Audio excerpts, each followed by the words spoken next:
Welcome to the Voice of Russia in London. I'm Juliet Spare.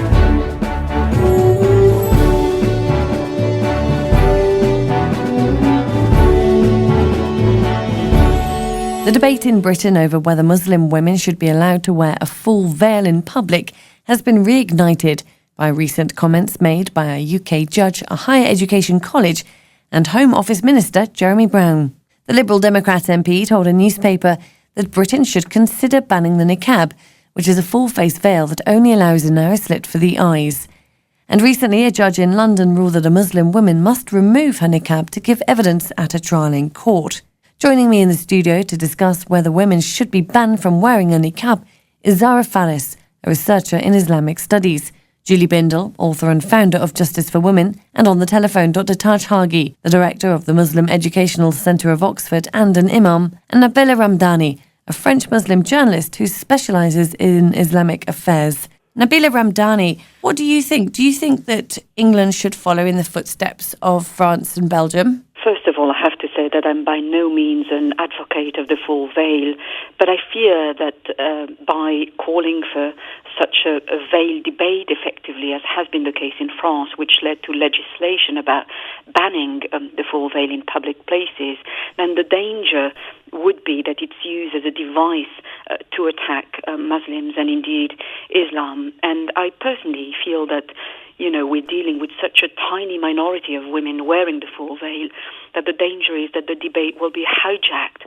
and in the way that it might lead to a law in the UK that could stigmatise and indeed criminalise Muslim and Muslim women in particular, who are in the end modest, devout women. And I think it's not in line at all with the tradition of the UK being a tolerant and indeed a liberal country where the live and let live principle is predominant. And that's why it's so astonishing that this call for debate should have been initiated by a liberal Democrat.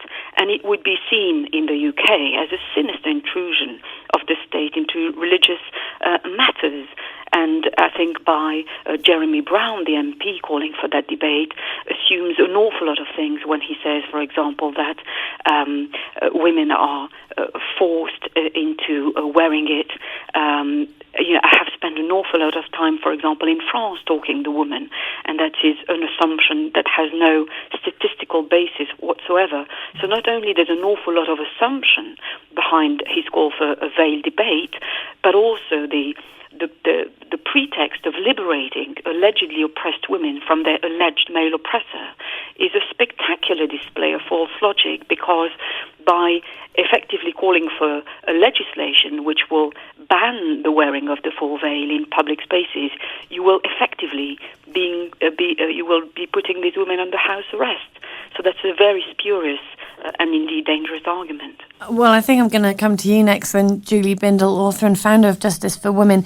Where do you stand on the debate surrounding the veil? I guess to sort of follow on from what Nabila Ramdani says there, that the debate is being taken over by it becoming a more feminist debate. Well, quite frankly, I think if these Liberal Democrat men want to do something about the oppression of women in any culture, they should get their own house in order. We've heard lots about how they have turned a blind eye to women being sexually harassed and worse in the party. And I think that's a really important point to make. And I certainly think that many Muslim women have been silenced in this debate. I, as a feminist, consider the full veil to be an insignia of women's oppression, in the same way as I consider women of, religious Jewish origin who are made to wear thick tights in the screaming heat and to cover their hair in case their men, feel sexually distracted by them, to also be an oppression. And so do I consider the nun's habit to be an insignia of women's oppression. So for me, it's not about protecting religion as though it is sacrosanct and as though, we're not allowed to point the finger and say there's something pernicious going on here about women's rights, because certainly there is. In every single mainstream religion in the world, women and children are oppressed by it and under it. But in terms of legislation, no, it's ludicrous to suggest that we can legislate against women wearing the full face veil. If we look at what happens in courts, If the woman is a witness to a crime, then she can be behind a screen. Many women who do not wear the face veil, who are not of Muslim origin, choose not to give evidence in sight of the jury and the judge. So there is a precedent for that. So I think that's a disingenuous reason. But, I do think that we need to look at why women are required to cover in every religion. Whether it is Orthodox Jewish women who are supposed to shave their hair and wear a wig so that their husbands aren't distracted when they're studying, or whether it's Muslim women who are required to cover from head to toe in case men get sexually frustrated at not being able to touch them. Now, surely that is saying that men cannot control their sexual desire, which I don't believe. But it's also saying something about the control of women. When I see men, Arabic men with women wearing the full face veil in Regent's Park in London, for example, enjoying the sun, where the men are in shorts and vests and the women are covered in head to toe, then I do see it as a symbol of women's oppression, certainly. Zara Faris, where do you stand on this issue? I think a lot of Muslim women are incredibly frustrated that they themselves tend not to be a part of this discussion at all. This is manifested as a kind of xenophobic and sadistic crusade against Muslim women and their right of conscience. It imagines at the heart of this that Muslim women are incapable of thinking for themselves, that they have no control over their lives, and that they're constantly told what to do by men or other people. In reality, a lot of these women fight against the current, particularly in the UK and the US, to choose to wear the veil. A lot of them are converts to Islam. So to suggest that they are all coerced to do so is an erroneous assumption to begin with. And then to go on and say from that assumption that religion is therefore coercive and it's objectifying of women and it takes away their personhood is to deny those very women their own voices in the subject. Obviously, you don't think the state should impose their views on what Muslim women do.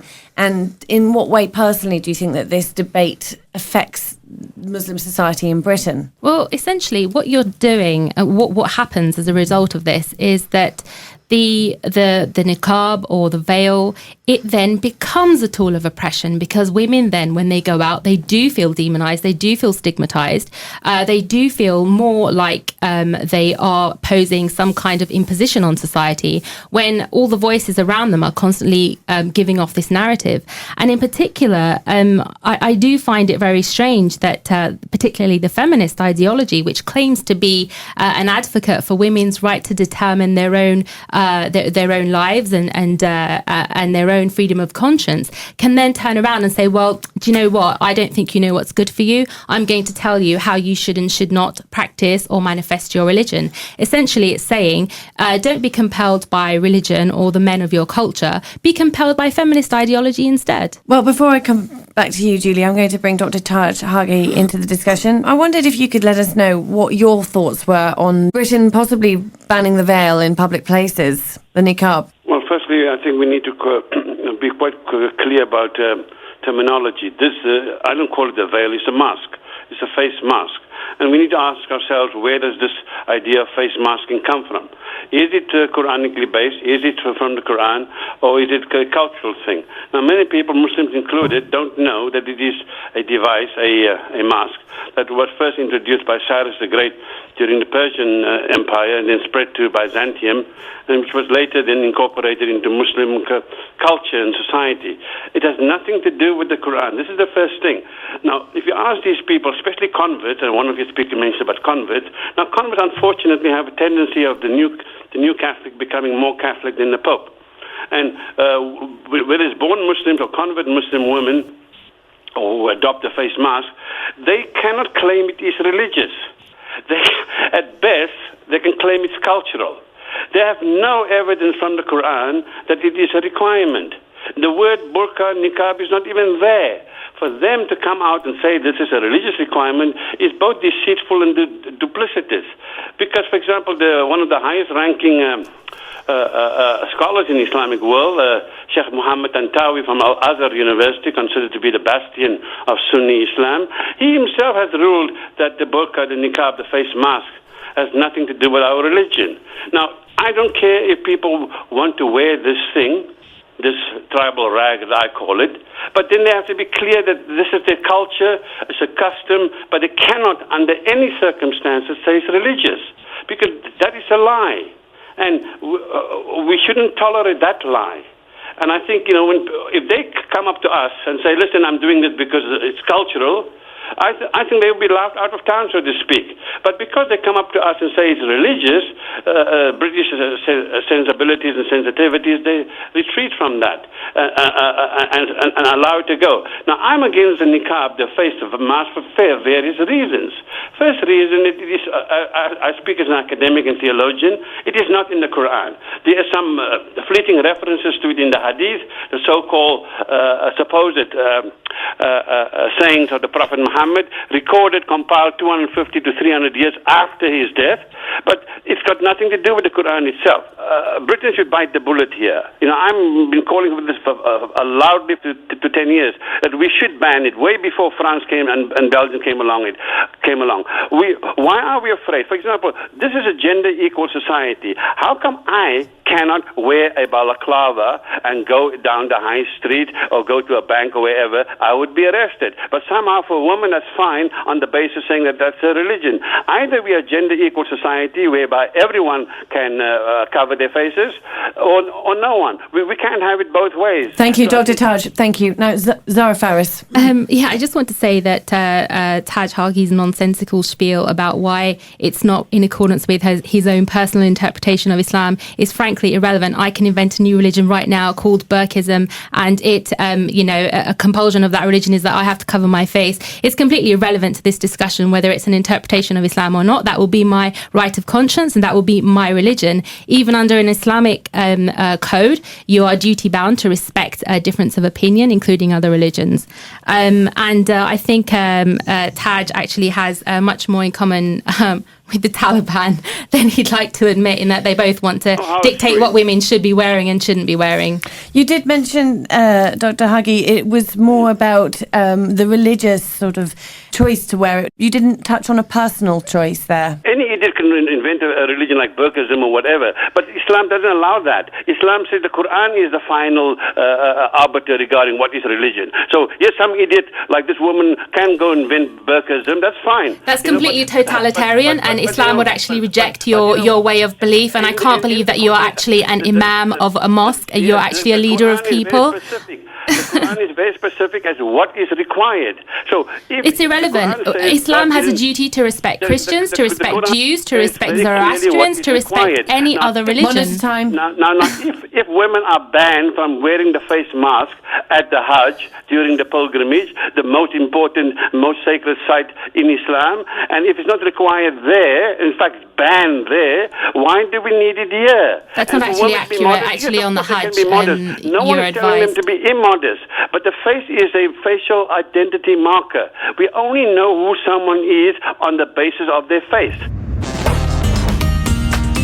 You're listening to The Voice of Russia in London. I'm Juliet Spare. Joining me for a debate on whether Muslim women should be banned from wearing a niqab in Britain is Dr Taj Hargey, director of the Muslim Educational Centre of Oxford, Nabila Ramdani, a French Muslim journalist who specialises in Islamic affairs, Zara Faris, a researcher in Islamic studies, and Julie Bindel, author and founder of Justice for Women. The attitude of Taj, absolutely abhorrent. He sounds more like a men's rights activist and a patriarch, I think, than many of those that advocate the wearing of the full face veil, which I find abhorrent. I find the idea that women's bodies are covered to prevent men's sexual desire abhorrent. And I say this across every single religion. I do not single out Islam for that criticism.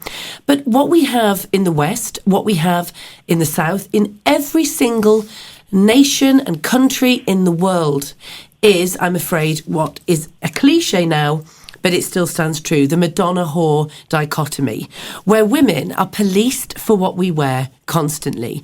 If women go out in short skirts, if women go out showing too much cleavage, too much flesh, then they are seen to be digressing from patriarchal rules, and in fact are punished by sexual violence, are punished by being called slags, sluts, whores, etc. And similarly, if women choose to wear religious artefacts, whether it is the nun in her full regalia, the Jewish woman who covers her hair, or the Muslim woman with the full face veil, then similarly they're picked over and policed by male patriarchs, whether they're in the Lib Dems or whether they are such as your previous guest.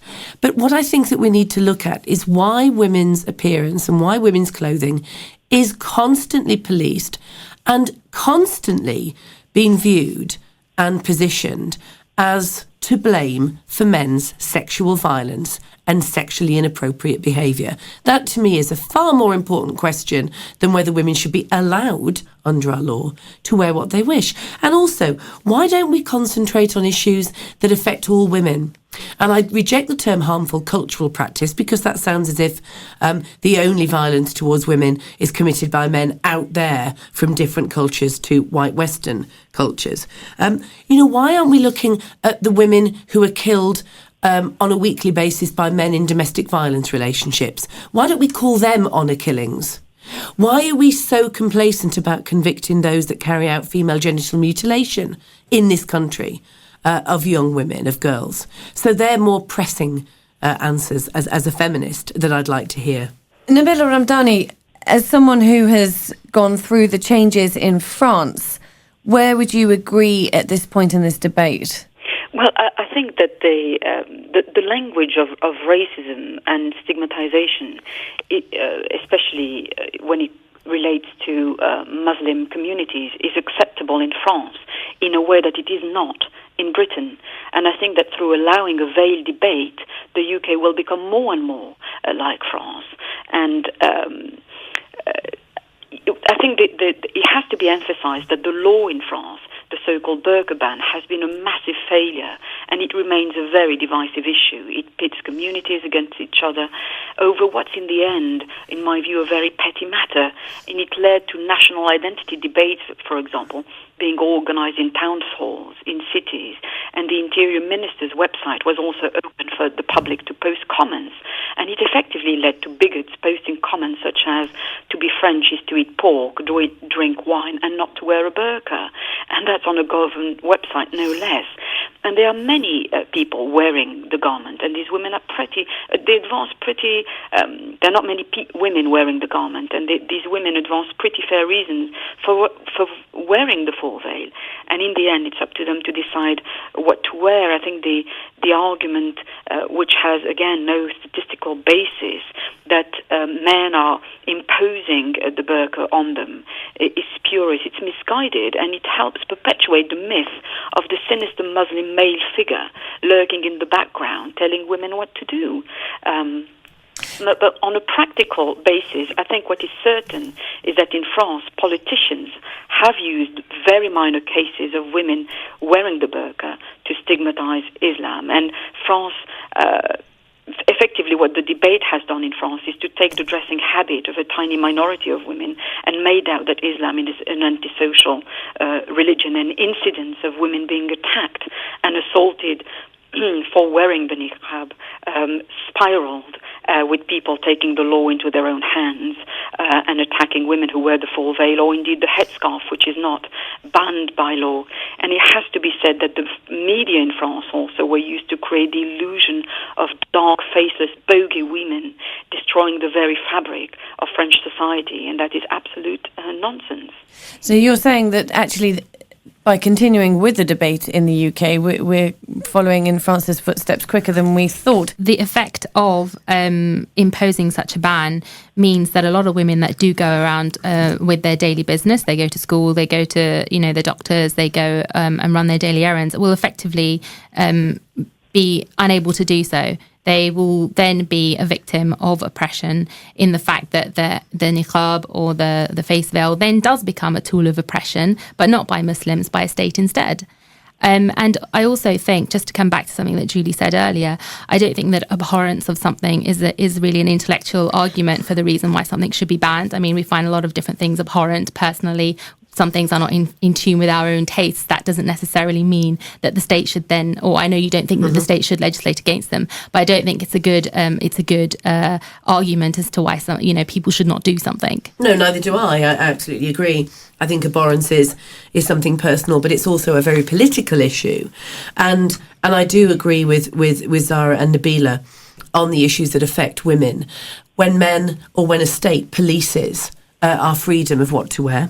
But I also think that we should be very careful not to take this, cultural relativist line, which is that, we have to treat women differently from other cultures, because we no longer, in the UK and France, have a society which has a regular culture and other cultures. We are all one culture that operate around each other and within that legal system.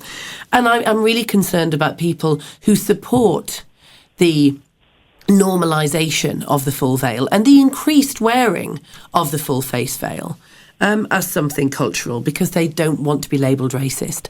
And I'm also very concerned that within this debate, so many commentators, again taking the cultural relativist line, that we shouldn't criticise Islam or any religion, that they conflate religion with race.